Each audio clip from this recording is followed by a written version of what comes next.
Hello students, class 11th accountancy unit 3 journal हमारा चल रहा है, जिसमें हम जर्नल के क्वेश्चन को सॉल्व कर रहे हैं SBPD पब्लिकेशन के बुक से। क्वेश्चन नंबर 5 तक हम लोगों ने सॉल्व कर लिया है। आज हम आपका स्टार्ट करेंगे क्वेश्चन नंबर 6 से।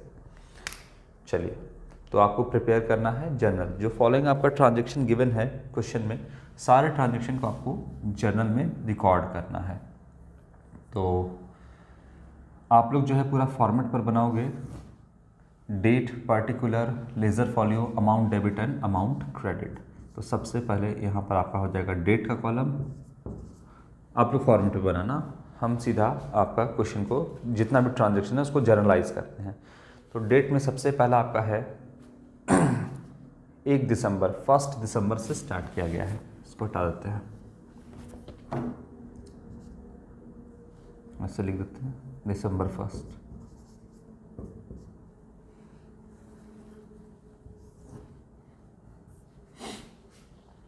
चलो, सबसे पहला वही ट्रांजेक्शन जो हर बार हम लोग करते हैं, स्टार्टेड बिजनेस विथ कैश।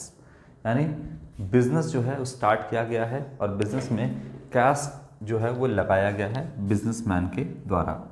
चलो देखते हैं।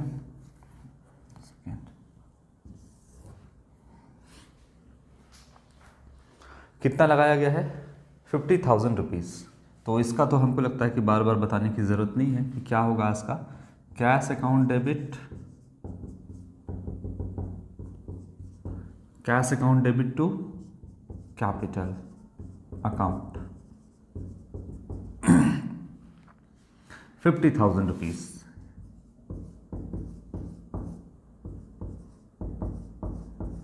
ये एंट्री बनेगा आपका बीइंग स्टार्टेड बिजनेस या commenced business with cash.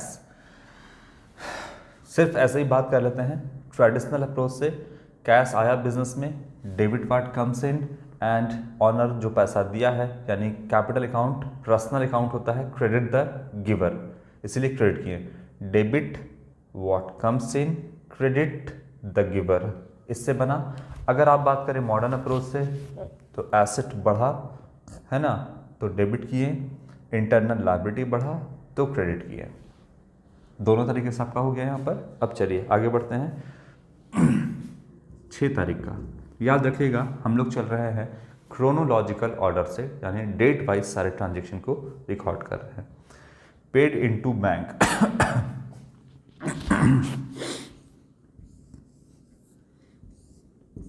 Business के पॉइंट ऑफ व्यू से सोचना है सारी चीज़ें कि बिजनेस में क्या आ रहा है, बिजनेस से क्या जा रहा है, उसे हमें रिकॉर्ड करना है ना। बिजनेस का एक बैंक है, बिजनेस का बैंक नहीं है, बैंक अकाउंट है बैंक में बिजनेस का, और बिजनेस में क्या आ रहा है, बिजनेस से क्या जा रहा है, हमको इस पर ध्यान रखना है। तो देखते क्या कहता है, पेड इनटू बैंक, यानी बैंक में 20,000 रुपया पेड किया गया, यानी जमा किया गया। तो देखिए बिजनेस में कैश, फिलहाल अभी कैश कितना है 50,000 रुपया, तो इसमें से 20,000 रुपया बिजनेस से कहाँ चला गया, बैंक में चला गया। ठीक है। एसेट्स की बात करें तो हमेशा बैलेंस होता है डेबिट। एसेट बढ़ता है तो डेबिट करते हैं और घटता है तो क्रेडिट करते हैं। बिजनेस के पॉइंट ऑफ व्यू से सोचिए according to separate entity concept या बिजनेस एंटिटी कंसेप्ट। ये कहता है कि जो भी आप रिकॉर्ड करते हो वो बिजनेस के पॉइंट ऑफ व्यू से ही आप करना है आपको।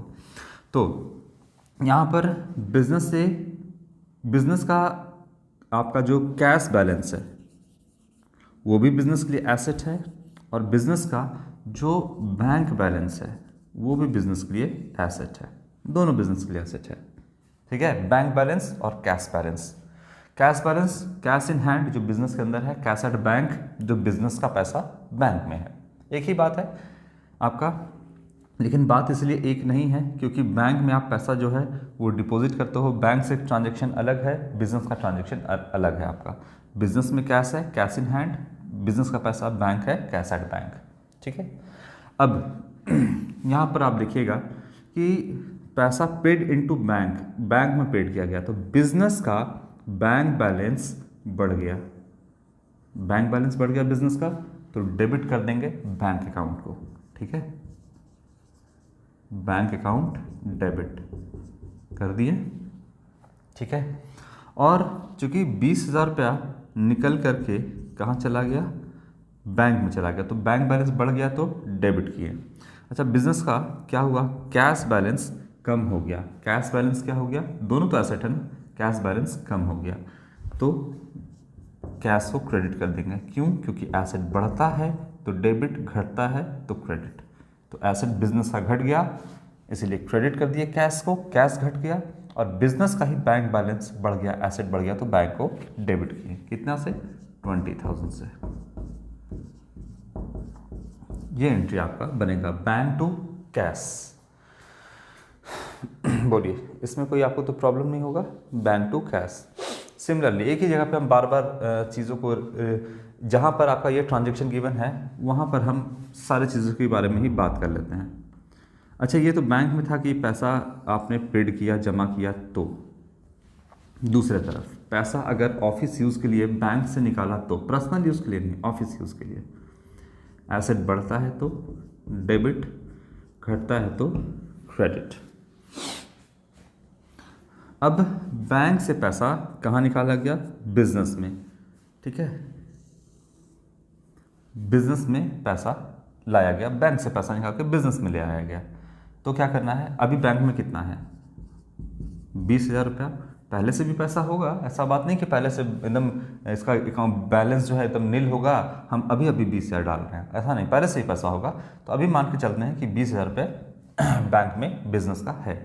इसमें से मान लेते हैं कि 4,000 रुपया जो है बिजनेस निकाला अपने यूज़ के लिए, ठीक है, अपने यूज़ के लिए निकाल लिया। तो बताइए कि बिजनेस के पॉइंट ऑफ व्यू से सोचिएगा कि बिजनेस का जो है वो कैश बैलेंस बढ़ा कि नहीं, कैश आ गया ना बिजनेस में कैश आ गया तो कैश बैलेंस बढ़ गया बिजनेस का। एसेट बढ़ता है तो डेबिट, कैश बैलेंस बढ़ा है तो कैश अकाउंट को हम करेंगे डेबिट, ठीक है। कितना से, 4,000 कैश आया है बिजनेस में, 4,000 कैश आ गया, 4,000 से डेबिट कर देंगे। अच्छा, तो जब यहाँ पर बैंक से पैसा 4,000 निकल के बिजनेस में आ गया तो यहाँ कितना बचा, यहाँ बच गया आपका 16,000, यानी 4,000 रुपया से बैंक बैलेंस, बिजनेस का बैंक बैलेंस कम हुआ। बैंक बैलेंस कम हुआ तो क्रेडिट कर देंगे, किसे कम करेंगे, बैंक बैलेंस कम हुआ है तो बैंक अकाउंट को क्रेडिट कर देंगे। कितना से, 4,000 से। ये हुआ आपका, ठीक है। तो बैंक में जब जमा किए तो बैंक टू कैश, बैंक से पैसा ऑफिस यूज़ के लिए निकाले तो कैश टू बैंक। अगर यही 4,000 रुपया ऑनर जो है अपने पर्सनल यूज़ के लिए निकालता, देखिए 4,000 निकाला लेकिन अपने पर्सनल यूज़ के लिए निकाला, घरेलू इस्तेमाल के लिए निकाला, तो ड्राइंग्स कर दिया, तब क्या होता, ड्राइंग्स अकाउंट डेबिट, है ना। और कहाँ से पैसा निकला, बैंक से, तो drawings account debit to bank. अगर यही बिजनेस से निकालता पैसा तो ड्राइंग्स टू कैश, ये बनता। फिलहाल यहाँ पर क्या बना, जब पैसा ऑफिस यूज़ के लिए निकाला गया तो यहाँ बन गया आपका cash account debit to bank 4,000 rupees. Deposit किया, बैंक टू कैश, निकाला cash to bank. Entry clear है। इन सारे एंट्री का इस्तेमाल जो है हम कैश बुक में भी करेंगे। ये कैश बुक में जब जाएगा तो ये कॉन्ट्रा एंट्री कहलाएगा, वहाँ देखेंगे जब हम डबल कॉलम कैश बुक पढ़ेंगे तब। इसको हटाते हैं, ये अभी हमारा जो है ट्रांजैक्शन का पार्ट फिलहाल नहीं है। 6 तारीख के बाद क्रोनोलॉजिकल ऑर्डर में आगे बढ़ना है। 8 तारीख का, 8 दिसंबर का क्या ट्रांजैक्शन है।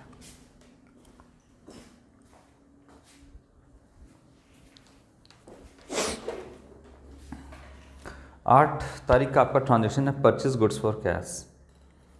अब ये सारी एंट्री हमको लगता है कि आप रूल से बना रहे हो, लेकिन अब आपका ऐसे ही याद हो जाएगा ये सारी एंट्री, है ना, कि परचेज टू कैश क्या होता है। ये सारी एंट्री आपको अब हमको लगता है कि धीरे धीरे आपको याद ही हो जाएगा। जितना प्रैक्टिस करोगे उतना ज़्यादा एंट्री आपके दिमाग में बैठ जाएगा, फिर आप रूल के बारे में सोचोगे ही नहीं कि रूल क्या है।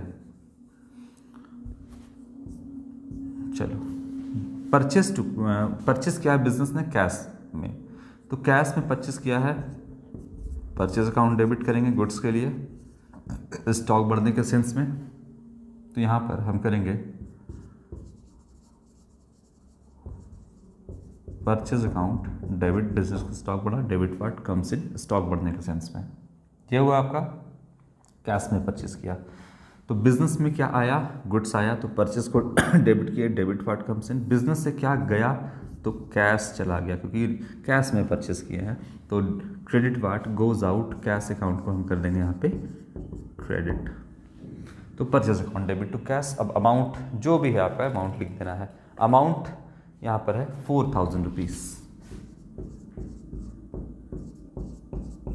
ठीक है। तो परचेज गुड्स फॉर कैश आपका ये being purchase goods for cash, ये आप नरेशन बना देना।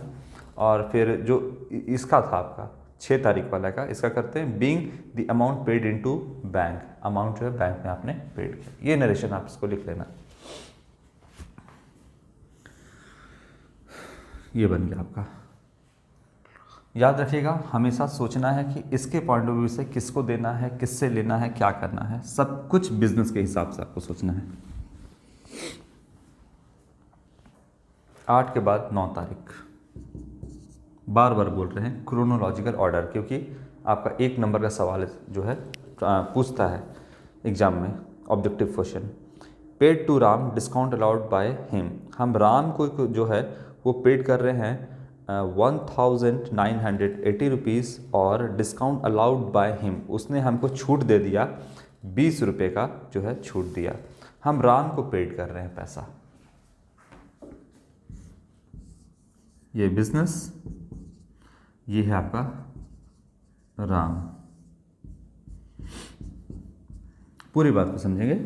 राम को पैसा पेड कर रहे हैं, बिजनेस जो है वो पैसा किसको दे रहा है, राम को पेड कर रहा है। क्यों पेड कर रहा है, ज़रूर राम से बिजनेस ने क्रेडिट परचेज किया होगा, क्रेडिट परचेज किया होगा, उधार में परचेज किया होगा, तब जाकर के पैसा किसको चुकाना है, राम को। राम कौन है, क्रेडिटर, ठीक है ना, लेनदार है। ये तो बात आपको समझ में आ रहा है ना। सब कुछ दिमाग में रखते हुए चलना है कि परचेज क्रेडिट किया होगा तभी तो हम राम को पैसा चुका रहे हैं ना, यानी सेल नहीं किया होगा। सेल करते तो राम चुकाता, तब तो वो डेटर होता। फिलहाल अभी जो है हमने उधार में परचेज किया होगा मान लेते हैं 2000 रुपया ही, 2000 का परचेज किया होगा, तो राम को कितना चुकाना है, 2000। लेकिन इसमें से राम को हम कितना दे रहे हैं, तो राम को जो हम दे रहे हैं पैसा वो दे रहे हैं 1980, इतना ही पैसा दे रहे हैं। देना था 2000, दे रहे हैं 1980। क्यों, तो राम जो है वो 20 रुपये का छूट दे दिया बिजनेस को, बोला कि मत दो पैसा, जाने दो, ठीक है पैसा नहीं लिया, छूट दे दिया कि मत दो पैसा, ठीक है। अब हम ट्रेड डिस्काउंट, कैश डिस्काउंट आपका कब से आने वाला है, क्वेश्चन नंबर देख लेते हैं। क्वेश्चन नंबर 10 से आएगा, वहीं पे समझाएंगे। फिलहाल अभी आप इतना जानो कि राम छोड़ दिया, यहाँ पर पैसा कितना, 20 रुपया, किसको छोड़ दिया, बिजनेस को छोड़ दिया। क्या एंट्री बनाएंगे, देखते हैं हम। बिजनेस के हिसाब से सोचिए, पैसा किसको पे कर रहे हैं, राम को पे कर रहे हैं। राम कौन है, पर्सन है, पर्सन है तो रिसीव कर रहा है ये पैसा, बिजनेस दे रहा है तो राम रिसीव कर रहा है। बिजनेस के हिसाब से कौन है, राम रिसीवर है, पर्सन है, तो डेबिट द रिसीवर, राम को हम क्या कर देंगे, यहाँ पर डेबिट कर देंगे, ठीक है। और बताइए तो राम को कितना पैसा देना है, राम के सामने कितना लिखे, तो 2000 रुपये देना है राम को, इसलिए राम के सामने माफ करिएगा,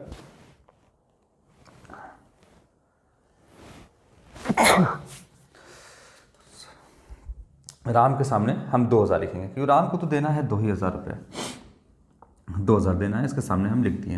अब 2, बिजनेस से कैश कितना गया, 1980, तो cash credit part goes out, cash गया 1980, ये पैसा गया, जितना गया बिजनेस से क्रेडिट पार्ट गोज आउट उतना हम यहाँ पर लिख दिए हैं, ठीक है बात। अच्छा, इसके बाद 2, according to dual aspect concept, debit credit हमेशा मैच करना चाहिए। डेबिट साइड 2000 है तो क्रेडिट साइड भी 2000 होना चाहिए, और ये हमेशा मैच करेगा ही करेगा, नहीं करेगा तो समझिए कि आपने जो एंट्री रिकॉर्ड किया है वो गलत है। अच्छा, बिजनेस के हिसाब से सोचिए कि बिजनेस ने दिया राम को, डेबिट द रिसीवर, डेबिट कर दिए, बिजनेस से पैसा गया, क्रेडिट वार्ड गोज आउट 1980, ये कर दिए। और बिजनेस को फ़ायदा हुआ, फ़ायदा हुआ, अगर जितना भी फ़ायदा है, इनकम है, गेन है, सारा नॉमिनल अकाउंट में आता है। फ़ायदा हुआ बिजनेस को, तो debit all expenses and losses, credit all income and gain, यानी बिजनेस को एक तरह से इनकम हुआ, फ़ायदा हुआ। फ़ायदा हुआ तो क्रेडिट करेंगे, कितना का फ़ायदा हुआ बिजनेस को, राम 20 रुपये बिजनेस को छोड़ दिया है, तो 20 रुपये का फ़ायदा हुआ, तो हम 20 रुपये क्रेडिट कर देंगे नॉमिनल अकाउंट के रूल से। Credit all income and gain, तो इनकम हुआ बिजनेस को 20 रुपये का। अब कुछ नाम तो देना पड़ेगा, क्या नाम है, राम ने 20 रुपये बिजनेस को छोड़ दिया, बोला बिजनेस से कि 20 रुपये नहीं, तो एक तरह से राम ने डिस्काउंट दिया, राम ने डिस्काउंट दिया, लेकिन हमको रिकॉर्ड करना है बिजनेस के पॉइंट ऑफ व्यू से।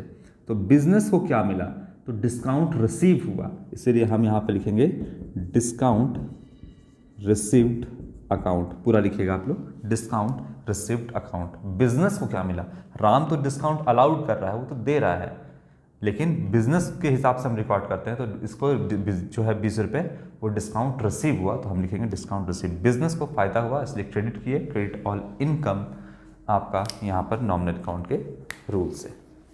क्लियर हुआ, तो Ram account debit to cash to discount received account, ये बनेगा आपका।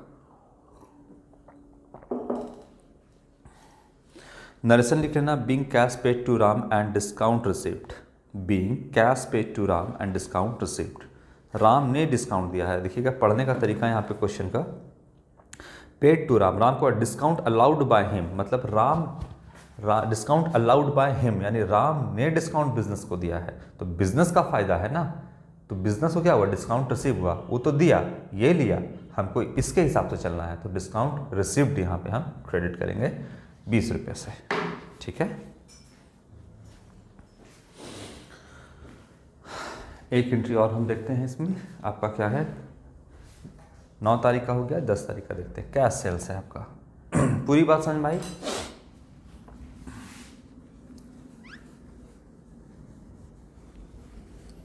एक बार सिर्फ सारे एंट्री को सीखना है, उसके बाद आपको फिर कहीं भी प्रॉब्लम नहीं होगा।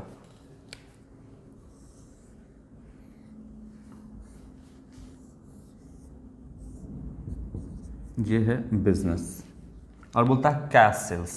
कैश सेल्स का मतलब goods sold for cash, cash में जो है सामान बेचा गया है। कौन बेच रहा है, बिजनेस बेचेगा सामान, बिजनेस ने सामान सेल किया। ठीक है, सामान सेल किया, किसे भी सेल किया, अब इस बंदे से हमको कोई मतलब ही नहीं है, क्योंकि कैश में पैसा बेचा गया है। बिजनेस से सामान जो है वो चला गया, क्रेडिट वार्ड गोज आउट, तो हम यहाँ पे करेंगे सेल्स अकाउंट, क्रेडिट कर दिए सेल्स अकाउंट। अच्छा, यहाँ पर क्या उधार में बेचते तो भी सेल्स अकाउंट क्रेडिट करते हैं, हाँ तो भी क्रेडिट करते हैं, क्योंकि स्टॉक तो बिजनेस का खाली हो रहा है, तो गुड्स तो जा रहा है, लेकिन गुड्स के बदले में यहाँ हम सेल्स लिख रहे हैं।